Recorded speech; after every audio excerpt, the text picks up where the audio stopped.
सकाळ तर माझे मस्तपैकी चहा पिऊन झाले. हाच तो कप जो की मी काल यात्रेतून आणलेला आणि मला पाहिजेच होता स्वतःसाठी असा कप.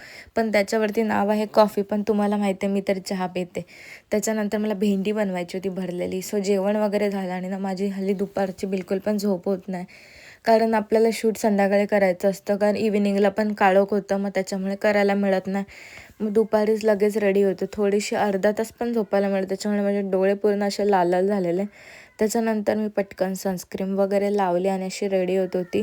ते मी नवीन रोल ऑन आणला अंडरग्रामसाठी. सो तो पण खूप बेस्ट आहे आणि मला खूप आवडला आहे तो. त्याच्यानंतर मी मस्तपैकी असा होता माझा आउटफिट आणि रेडी झालेलो आम्हाला जायचं होतं मुनवलीला.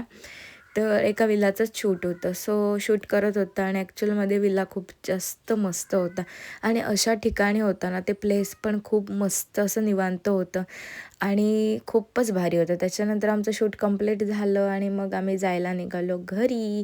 सो लगेचच आमचा व्हिडिओ वगैरे शूट करून झाला आणि जिथे जाऊ तिथं आमचं काम असतंच माहिती आहे ना. सो सगळ्या काय ना काय गाड्यांचे पार्ट वगैरे शोधत होता. त्याच्यानंतर येताना मस्तपैकी असा पॅटीस वगैरे खाला आणि मग खूप दिवसांनी माझा चहा पण पिला. कारण चहा पिला ना की मला खूप जास्त फ्रेश फील होतं, तुम्हाला तर माहितीच आहे. सो चहा पिला आणि त्याच्यानंतर ना वर्सोली बीचला अशी राऊंड मारायला गेलो. तिथे मी 4-5 फोटोज क्लिक केले आणि व्हिडिओ खूप मस्त येत होती, म्हणून मी असा कॅमेरा पूर्ण सर्कल राऊंडमध्ये फिरवत होती आणि माझा डे आउट असा असा होता. भेटू आपण नेक्स्ट व्लॉगमध्ये. बाय.